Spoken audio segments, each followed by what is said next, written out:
My best friend from college asked me to be her maid of honor, which I was thrilled about until the contract arrived in my email. It was a 6-page legal document stating that I was not allowed to get pregnant, cut my hair more than 2 inches, or get any new tattoos until after her wedding date, which was 18 months away. She even specified that I had to maintain a tan from a specific salon.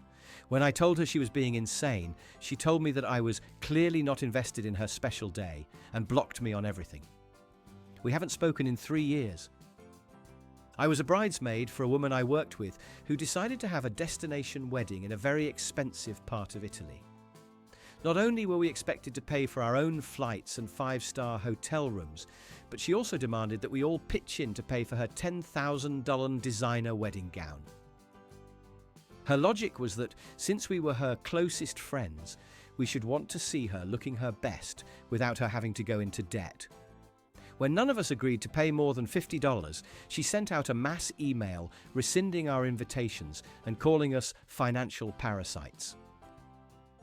At my cousin's wedding, she became absolutely livid because her grandmother, who was 85 at the time, showed up in a wheelchair that was the wrong color. The wheelchair was standard silver and black, but the bride's theme was midnight rose and gold. She actually demanded that the groomsmen take the grandmother to the parking lot and spray paint the entire wheelchair gold so it wouldn't ruin the aesthetic of the processional. When the family refused, she spent the rest of the night crying in the bathroom because her vision was compromised. I was once a guest at a wedding where the bride decided to have an admission fee instead of a gift registry. When we arrived at the venue, there was a literal ticket booth set up at the entrance. The bride had decided that since the catering was high-end, every guest needed to pay $150 in cash at the door just to get their seat assignment. If you didn't have the cash, she had an ATM installed in the lobby with a $10 service fee. My husband and I were so disgusted that we turned around and went to a steakhouse down the street for a much better, cheaper meal.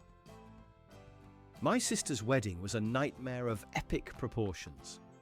She decided that her vision included having a specific look for the bridesmaids, which apparently didn't include my glasses. I have extremely high eye pressure and cannot wear contact lenses for more than an hour without immense pain. She told me I had to go the entire 12-hour day without my glasses because they looked too scholarly for her whimsical forest theme. I ended up tripping over a flower girl and knocking over a champagne tower because I literally couldn't see 3 feet in front of me. A former friend of mine demanded that I pay to have my arm tattoos surgically removed or, at the very least, professionally covered by a high-end makeup artist that I had to pay for. She claimed that my tattoos were aggressive and would scare her conservative in-laws.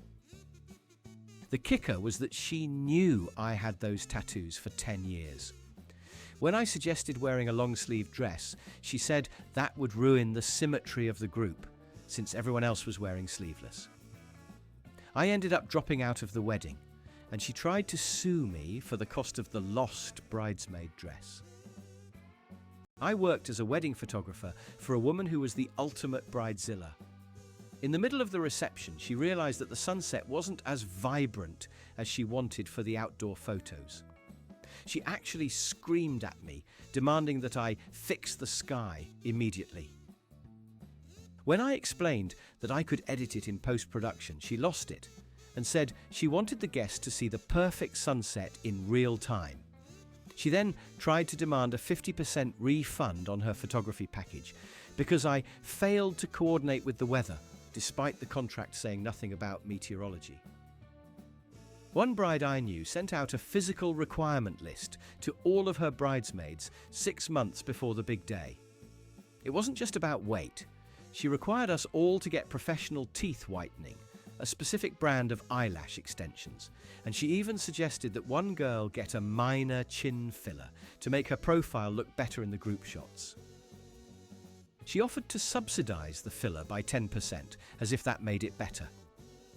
3 out of the 5 bridesmaids quit that week, and she had to scramble to find replacements who fit the dresses. I was invited to a black tie optional wedding, but 2 weeks before the event, the bride changed the theme to Victorian royalty. She sent out a link to a costume rental shop and told everyone that if we didn't show up in authentic 1800s-style gowns or tailcoats, we wouldn't be allowed past the usher. Keep in mind, these rentals were over $300 for a single night. About half the guests showed up in regular suits and dresses anyway, and the bride spent the entire reception pointing at people and calling them peasants to their faces. My cousin insisted that her wedding be strictly child-free, which is a common and fair request. However, she made an exception for her own 2 golden retrievers, who were the flower dogs. The dogs were untrained and ended up knocking over the wedding cake and peeing on a guest's expensive silk dress. When the guest asked for the dry cleaning bill to be covered, the bride went into a rage, saying that the guest should have sensed the dog's energy and moved out of the way. She then banned that guest from the reception for being negative toward the family.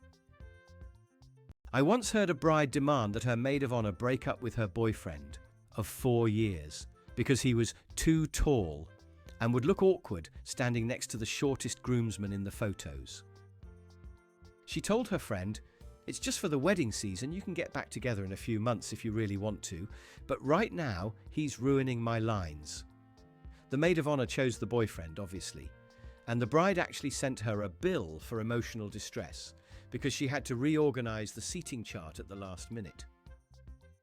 A bride I worked for as a florist demanded that I find a specific type of blue lily that literally does not exist in nature. When I explained that I could use high-quality silk flowers or use a floral dye on white lilies, she accused me of trying to poison her aesthetic with fraud. She then called me every hour for 3 days, demanding I contact international botanical gardens to find a mutated version of the flower. When I finally cancelled her contract because of the harassment, she posted on social media that I was destroying her happiness for fun.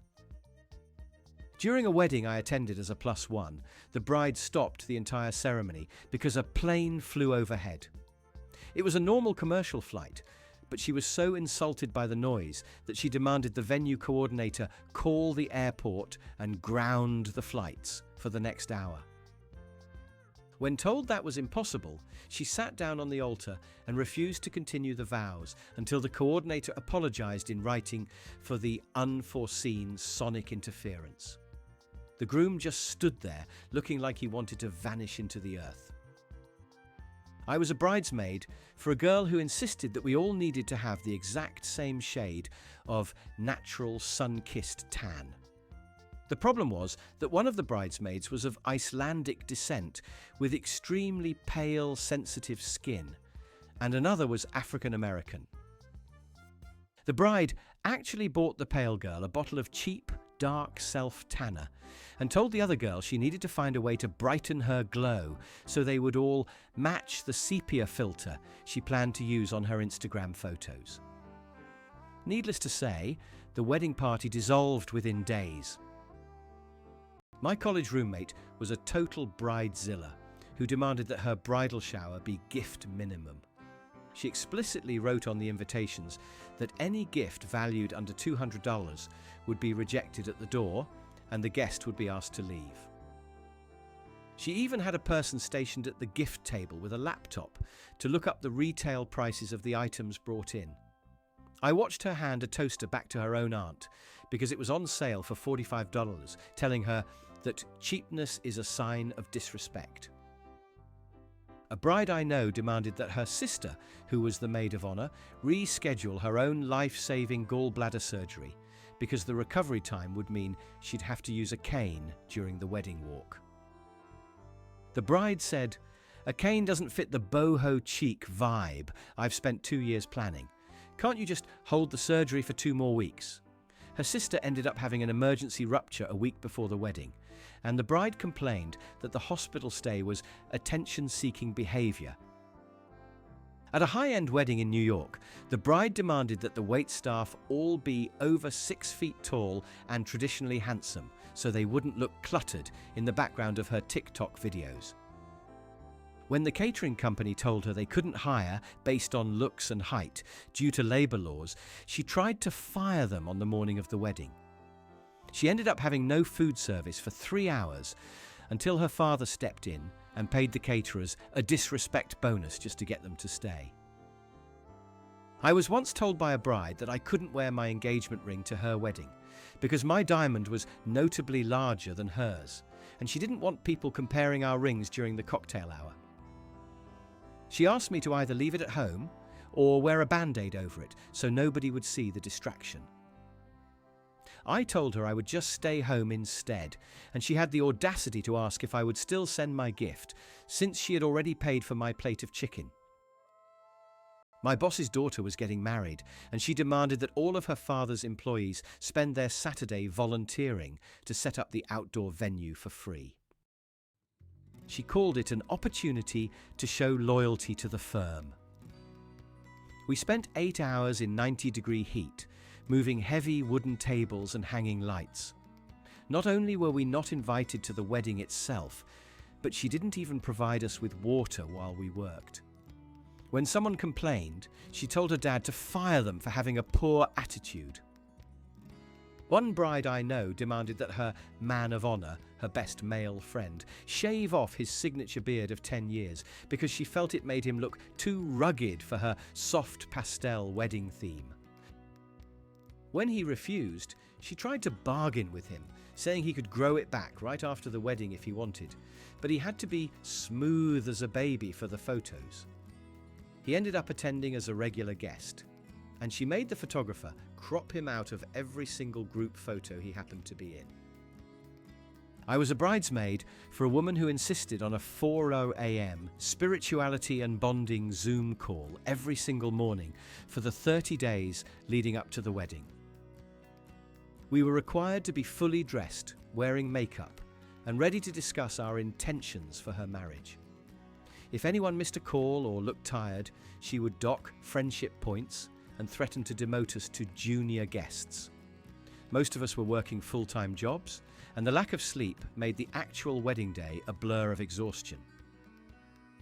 My neighbor decided she wanted a silent wedding. She didn't mean a quiet ceremony, she meant the entire reception. Guests were forbidden from speaking out loud and were instead given small whiteboards and markers to communicate. She said the sound of human voices muddled the purity of the music. After about an hour of trying to write down "pass the salt," most of the guests got bored and left to go to a bar across the street where they could actually have a conversation. A bride I know demanded that her bridesmaids pay for a mandatory $500 weekend bachelorette party in Las Vegas, including her airfare, her penthouse suite, and her meals. When one bridesmaid mentioned she was struggling with her mortgage, the bride told her she should apply for a temporary credit card because memories last longer than a credit score. The bridesmaid dropped out, and the bride sent her a Venmo request for the $200 cost of the flowers she would now have to cancel. I once attended a wedding where the bride demanded all female guests wear varying shades of beige, but specifically forbade anyone from wearing the same shade as another guest. She actually set up a private Facebook group where women had to upload a photo of their fabric swatch, and if someone else had already claimed that hex code of beige, you had to go back to the store and find a different one. It was a sea of various shades of oatmeal and sand, and everyone looked washed out and miserable. A Bridezilla friend of mine demanded that her groom's mother lose 30 pounds before the wedding because she didn't want her mother-in-law looking like a whale in the family portraits.